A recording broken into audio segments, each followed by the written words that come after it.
ela encontra exatamente cumprimento quando nós, na nova aliança, oferecemos louvores ao Senhor.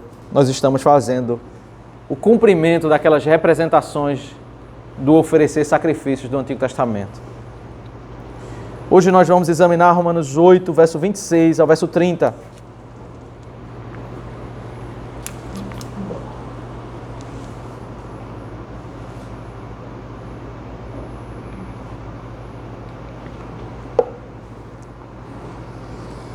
Vamos ler inicialmente verso 26 e verso 27. Da mesma maneira também o Espírito nos ajuda em nossa fraqueza, porque não sabemos orar como convém, mas o próprio Espírito intercede por nós com gemidos inexprimíveis. E aquele que sonda os corações sabe qual é a mente do Espírito, porque intercede pelos santos de acordo com a vontade de Deus. Nós estamos caminhando e já caminhando para o fim, no capítulo 8, que encerra a sessão sobre santificação.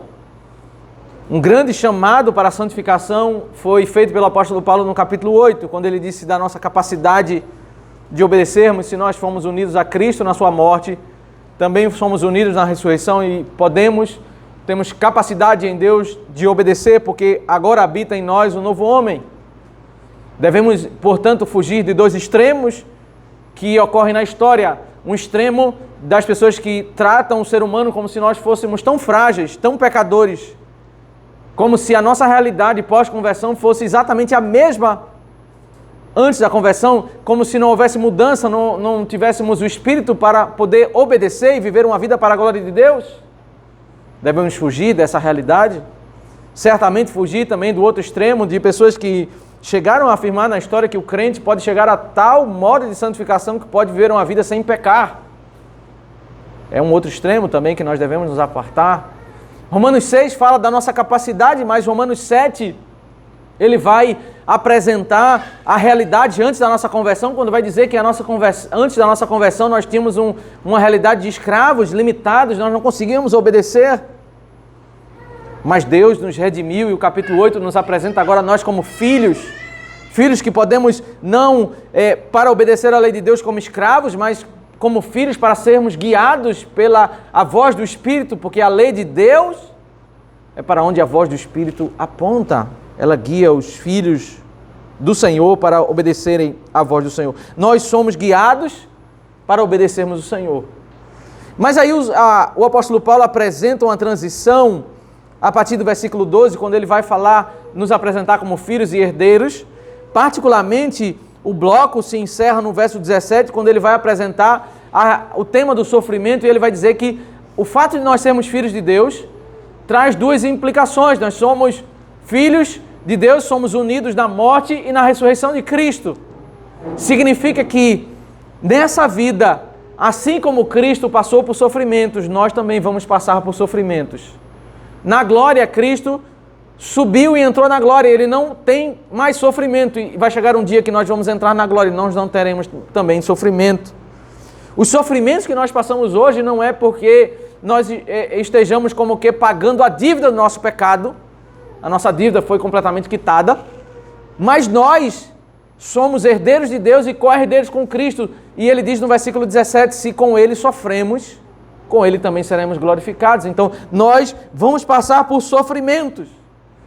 E aqui é algo interessante, porque na nossa geração e na história também, as pessoas tentaram trazer palavras de consolo para pessoas que passaram por muitos sofrimentos, tentando resolver o sofrimento de uma pessoa com algo desta vida.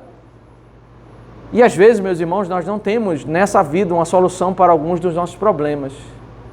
Que conselho, se você estivesse vivo no dia em que Jó sepultou os seus filhos, que conselho você poderia dar a ele para acalmar o seu coração, olhando para essa própria vida?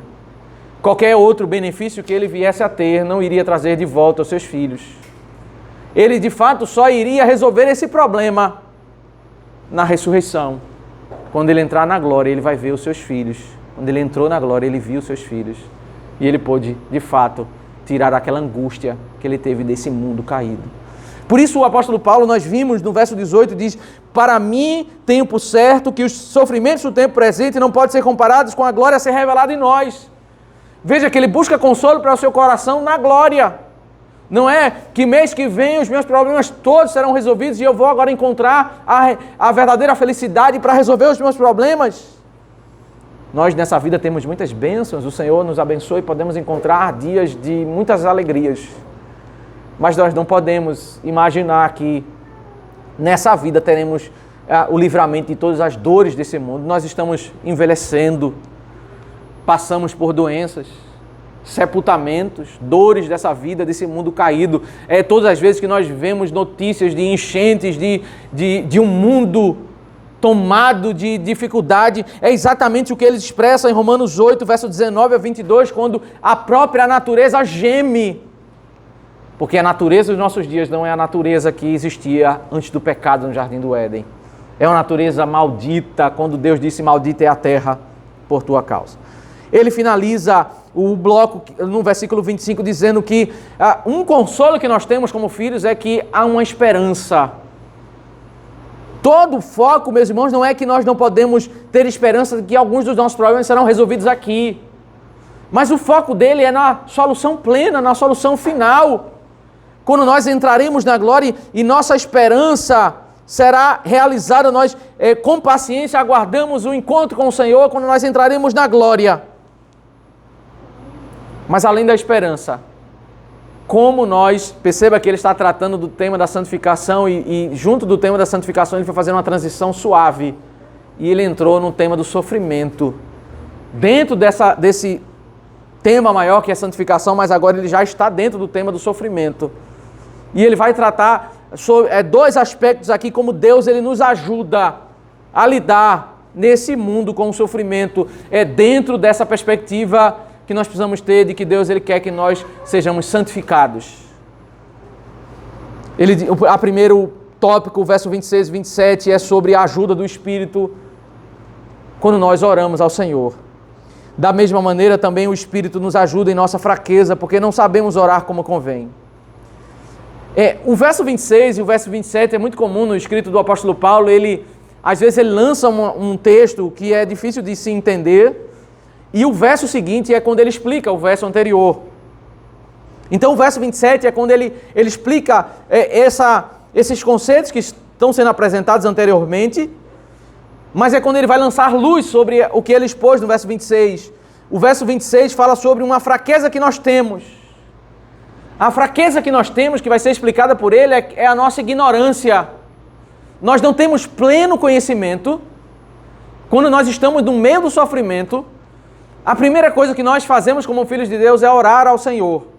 Mas nós não sabemos plenamente como, se você pudesse escolher o que Deus te ouvir, fazer para você, para lidar com o seu problema, se você tivesse aquela oportunidade de orar ao Senhor para que a sua oração fosse ouvida, e se tudo que nós pedíssemos fôssemos ouvidos pelo Senhor, nós passaríamos sérias dificuldades, porque nós não sabemos, nós temos a fraqueza de sermos limitados, nós não temos a visão do Senhor, sabermos o que é melhor para nós.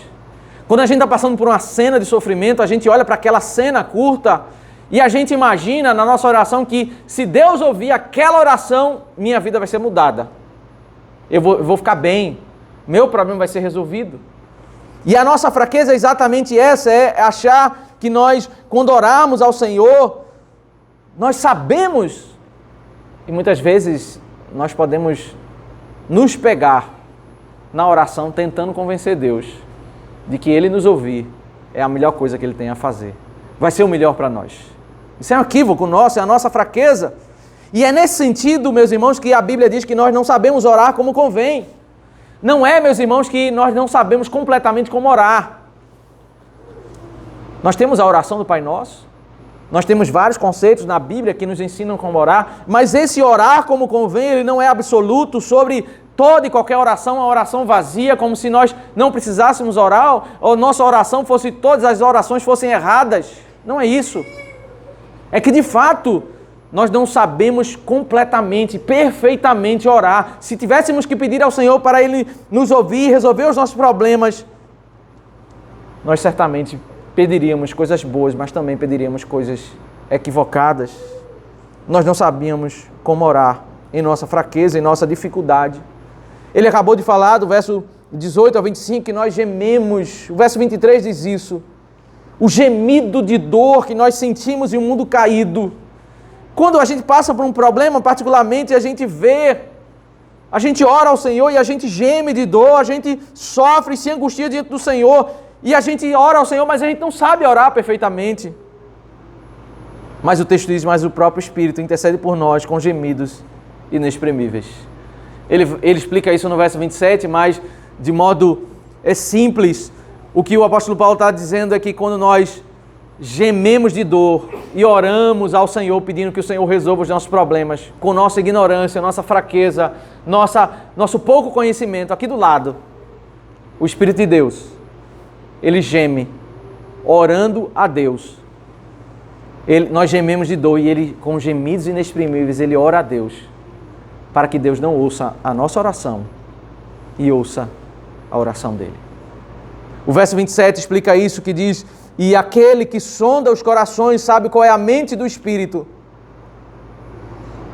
porque intercede pelos santos de acordo com a vontade de Deus. Ele está falando aqui, veja, Deus Pai e Deus Espírito. Deus Pai é aquele que sonda os corações, Ele sabe o que está no nosso coração. Nós não precisamos orar para Deus saber qual é a nossa dor, Ele sabe qual é a nossa dor. Ele sonda os nossos corações e Ele também conhece o Deus Espírito. Deus é um só, mas subsiste em três pessoas. E nós temos aqui o relacionamento entre duas pessoas da Trindade, Deus Pai e Deus Espírito. Deus Pai conhece Deus Espírito. E Deus Espírito conhece Deus Pai. E Ele vai até Deus Pai e Ele vai interceder pelos santos de acordo com a vontade de Deus. Nós temos uma vontade, nós oramos ao Senhor, mas Deus é tão bom que Ele coloca do nosso lado o Espírito Santo para orar ao Senhor e dizendo, nessa oração que Ele fez, essa oração que não está de acordo com a Tua vontade, não ouve Ele, Senhor. Ouve a minha oração. Deus Espírito se dirigindo a Deus Pai, ouve a minha oração em favor desse Teu Filho, para o bem dele. Que benefício é, meus irmãos, entendermos que algumas das nossas orações não são ouvidas pelo Senhor, para o nosso próprio bem. Imagine se, com nossa limitação, Deus ouvisse todas as nossas orações. Em Mateus capítulo 6, a Bíblia diz que os fariseus tinham uma ideia de que pelo muito orar, eles seriam ouvidos. Na Bíblia tem a história de um homem chamado Balaão, que ele orava e subia um monte, depois subia mais um outro monte, e ele orava ao Senhor, e ele achava que Deus iria ouvir a sua oração. Em Números capítulo 23, Deus diz, Deus não é homem para que minta, nem filho de homem para que se arrependa. Deus não muda. Não vai ser a muita repetição, a muita insistência que vai mudar a decisão de Deus. Grande benefício é nós sabermos que no meio das nossas dores, dos nossos gemidos, o próprio Deus, Ele geme. Ele ora pela santa vontade de Deus. Nós não podemos usar, meus irmãos, a oração como um instrumento para nós acharmos que nós podemos manipular Deus. Nós vivemos em um mundo em que as pessoas muitas vezes acham que elas podem orar ao Senhor e elas decretar ao Senhor, elas podem fazer isso ou aquilo e Deus vai mudar de opinião, Deus vai seguir elas. Mas o que a Bíblia nos ensina é que para o nosso próprio bem, para o nosso próprio benefício, porque nós somos amados, filhos de Deus, o Espírito, Ele geme com gemidos inexprimíveis. É o paralelo com o verso 23, nós gememos de dor e o Espírito está orando ao Senhor, dizendo, Senhor, Deus, não ouve a oração desse amado, ouve a minha oração que é a tua vontade. Ele ora conforme a vontade do Senhor. Deus Pai, para que nós sejamos abençoados, nós sejamos protegidos. O que nós precisamos, meus irmãos, é a partir da cena do sofrimento. É entender por que Deus Espírito e Deus Pai, eles estão muito mais preocupados com uma cena maior do que com aquela cena menor do sofrimento. E aqui o que o apóstolo Paulo faz, do verso 28 ao verso 30, é exatamente fazer uma ampliação da cena. Ele para de falar da cena do sofrimento e agora ele coloca os olhos sobre a história da redenção. Quando nós estamos passando por uma dificuldade, nós costumamos pensar naquele problema e às vezes nós somos tentados a medir o amor de Deus por nós por causa daquela situação. Se estamos passando por uma dificuldade, nós podemos pensar e dizer, será que Deus não está feliz com a minha vida? Será que Deus não está se agradando do meu viver?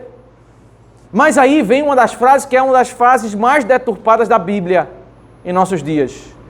O versículo 28 diz: sabemos que todas as coisas cooperam para o bem daqueles que amam a Deus. Certamente você já ouviu essa frase, quando alguém está passando por uma situação muito boa e ele diz, é porque todas as coisas cooperam para o bem daqueles que amam a Deus. Ou quando alguém está na expectativa de que tudo dê certo na sua vida, ele diz, porque todas as coisas cooperam para o bem daqueles que amam a Deus. Então, as pessoas usam essa frase sempre num contexto positivo. Se eu estou na expectativa de que as coisas vão dar certo, ou se eu estou vivendo aqueles dias mais felizes da minha vida, eu digo porque todas as coisas cooperam para o bem daqueles que amam a Deus. Mas o apóstolo Paulo está usando isso num contexto completamente contrário. Ele está dizendo, sabe, quando tudo parece estar dando errado, você está no profundo sofrimento, você precisa entender por que todas as coisas cooperam para aqueles que amam a Deus, daqueles que são chamados segundo o seu propósito. E precisamos nos lembrar, meus irmãos, desse movimento da carta, do capítulo 8. Qual é esse propósito? Qual é esse chamado do Senhor? O chamado dentro desse tema da santificação, é nós sermos semelhantes a Cristo. Nós fomos chamados para nós percorrermos o mesmo caminho de Cristo. Ele morreu, sofreu nesse mundo, morreu e entrou na glória. Nós somos chamados para passarmos nessa vida por sofrimentos e entrarmos na glória. O ponto principal nessa argumentação, e é o foco aqui do ensino do apóstolo Paulo, é que nós somos chamados para sermos semelhantes a Cristo. Por isso, meus irmãos, nós muitas vezes passamos por sofrimentos. Nós passamos por dificuldades, porque existe uma causa maior, um propósito maior de Deus para com as nossas vidas.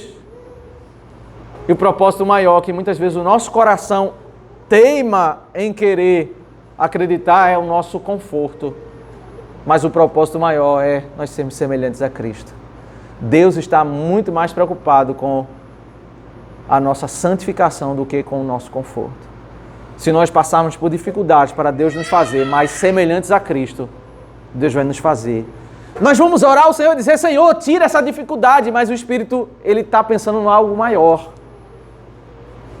Esse choro, essa dor, vai fazer com que ele atinja essa circunstância, vai fazer com que esse teu filho atinja esse propósito maior, que é ser semelhante a Cristo. Nós sabemos que todas as coisas cooperam para o bem daqueles que amam a Deus, meus irmãos. Porque nós fomos chamados para sermos semelhantes a Cristo, não é porque todas as coisas vão bem em nossas vidas, porque nós temos uma vida sem problemas, porque nós estamos dentro de um mundo caído. A nossa esperança pode certamente termos sonhos e orarmos ao Senhor por bênçãos terrenas, não há nenhum problema nisso. E trabalharmos para termos dias melhores. Mas nós não podemos apartar de que todos os nossos problemas só serão resolvidos na glória. E o nosso maior propósito nessa vida não são circunstâncias favoráveis, é sermos semelhantes a Cristo. Essa é a maior preocupação de Deus. Essa é a maior preocupação que está em Deus Espírito orando por nós. Daqui já podemos tirar uma aplicação daquilo que como nós temos orado ao Senhor, o quanto que a nossa preocupação com santificação tem sido pauta em nossas orações. O Senhor nos ensinou a oração do Pai Nosso, que trata sobre a nossa vida espiritual, fala a primeira petição, depois de afirmar que Pai Nosso está no céu, a primeira petição é santificado seja o teu nome, é que a minha mente entenda como o nome do Senhor é separado. Eu vou pedir para Deus perdoar os meus pecados, eu vou pedir para Deus não me deixar cair em tentação. Veja, todas as preocupações são espirituais. E aí depois eu posso orar. O pão nosso de cada dia nos dai hoje. Me dá as bênçãos materiais que eu preciso nessa vida. Pode ser feito em nossas orações, não há problema algum nisso. Mas eu não posso reger a minha oração, a minha preocupação, o meu coração não pode estar somente nesta vida. O meu coração deve estar alinhado com a oração do Espírito. A minha maior preocupação deve ser semelhante a Cristo. Que é isso que ele está tratando no capítulo 6 ao capítulo 8. A preocupação da igreja deve ser se santificar. Muito mais do que olharmos para a cena do sofrimento, meus irmãos, nós precisamos olhar para a história da redenção. Por isso, o verso 29 diz: pois aqueles que de antemão conheceu, ele também predestinou para serem conformes à imagem de seu Filho, a fim de que ele seja o primogênito entre muitos irmãos. Nós estamos orando, meus irmãos, em meio ao sofrimento e dizendo: Senhor, tira o sofrimento. E o apóstolo Paulo está dizendo: o propósito de Deus é muito maior. Ele predestinou na eternidade, Ele nos escolheu, Ele nos amou e Ele tem um projeto muito maior, um propósito muito maior do que uma cena particular na nossa história de vida. A gente está orando por uma circunstância que pode ser resolvida daqui a 1 mês, 2 meses, daqui a um dia. Mas Deus está preocupado com algo que Ele decidiu na eternidade, nós sermos santificados. Nós sermos mais parecidos com Cristo. É um projeto muito maior, nós sermos semelhantes a Cristo, ao seu Filho, para Ele ser o primogênito entre muitos irmãos, nós sermos parecidos com Ele. E por isso nós passamos por sofrimento, o sofrimento nos molda. Quanto nós oramos mais quando nós estamos passando por sofrimento. Quanto nós amadurecemos, o quanto nós somos santificados, Deus, Ele nos molda, Ele nos faz sermos mais semelhantes a Cristo. Então, daqui, meus irmãos, nós entendemos um conceito muito claro nas Escrituras. Essa é a grande preocupação de Deus comigo e com você. Nós sermos mais parecidos com Cristo. Nós sermos santificados. Essa é a preocupação que deve estar em nosso coração sobre a nossa vida, sobre a vida da nossa família, dos nossos filhos. Esse é o grande projeto de vida. Todas as outras coisas são muito importantes. Vida profissional, formar família, tudo isso é muito importante, mas não toma o lugar daquilo que é o primordial. Daquilo que deve estar em primeiro lugar, ser parecido com Cristo. Nós sermos semelhantes a isso. Essa é a preocupação do Deus Espírito. Nós estamos orando e Deus Espírito está gemendo ao nosso lado, dizendo: faz com que a oração dele, tudo aquilo que seja para ele ser semelhante a Cristo, seja ouvido. Muito mais do que a cena de momento, nós precisamos olhar para a história da redenção. O resumo da história da redenção e como essa história da redenção ela é aplicada na minha vida e na sua vida está no versículo 30. E chamou, e aos que predestinou, esses também chamou. E aos que chamou, esses também justificou, e aos que justificou, esses também glorificou. Meus irmãos, Deus, Ele nos ama. E todas as coisas cooperam para o bem daqueles que amam a Deus, não é porque nós estamos passando por dias bons, é porque Ele nos predestinou. Esse é o ponto, porque Deus nos ama. É aqui onde está a resposta do amor de Deus, é porque eu sou um eleito do Senhor, eu sou salvo, eu conheço a Cristo. É aqui que eu vou encontrar consolo para o meu coração mesmo em dias difíceis. É porque eu sou amado, eu fui escolhido antes da fundação do mundo para conhecer mais da sua glória, para me relacionar com Ele, para ouvir a sua voz, para mesmo em um mundo caído de dores, de angústia, de sofrimento, porque o ímpio nesse mundo passa sofrimento e o crente também passa sofrimento. Nós temos as mesmas dores de um mundo caído, mas nós temos o Espírito que nos consola. Nós temos a esperança, nós temos a verdade em nosso coração de que nós somos predestinados. Nós fomos um dia na história, nós fomos chamados.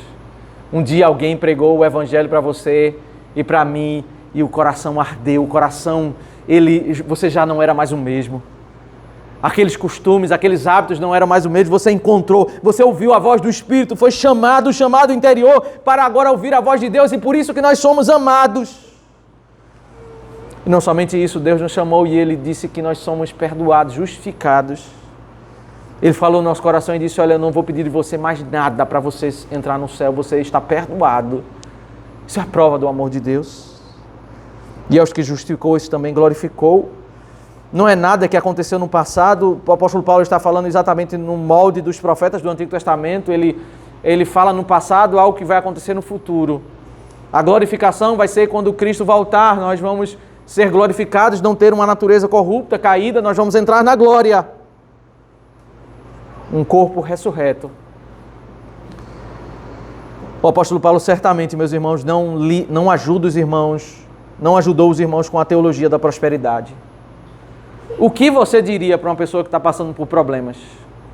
Será que você pode dizer, eu posso dizer para essa pessoa que amanhã todos os problemas dela vai ser resolvidos se ela der uma grande quantia de dinheiro, se ela passar a noite orando no monte, ou se ela fizer isso ou aquilo?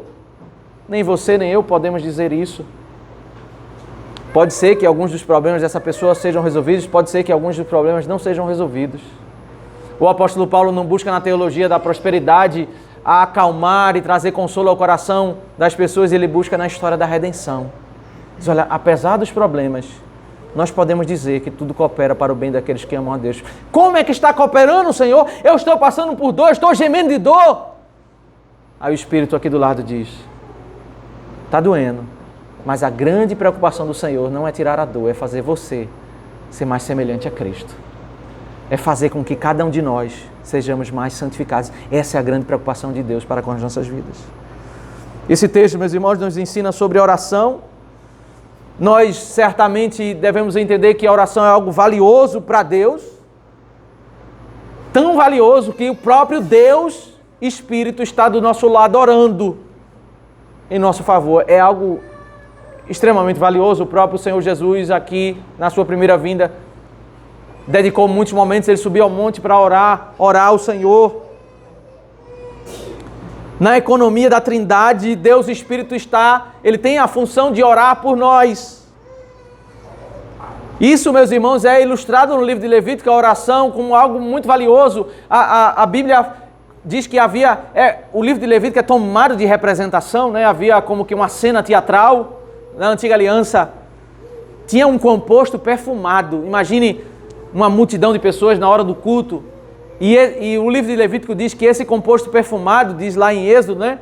E depois em Levítico se repete, que esse composto perfumado ninguém podia ter. Eles juntavam algumas plantas lá, faziam um perfume e ninguém podia ter na sua casa. Era exclusivo para o momento do culto.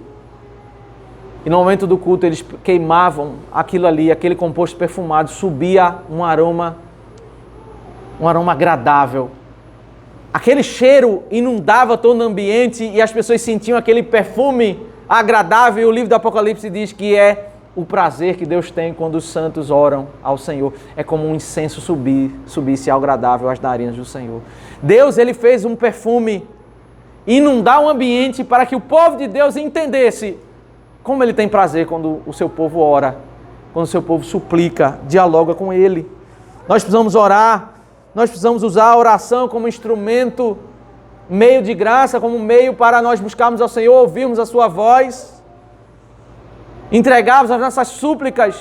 Sabemos que muitas vezes as nossas orações não serão ouvidas, e graças a Deus por isso, porque nós não sabemos perfeitamente, nós oramos e Deus vai fazer a sua vontade.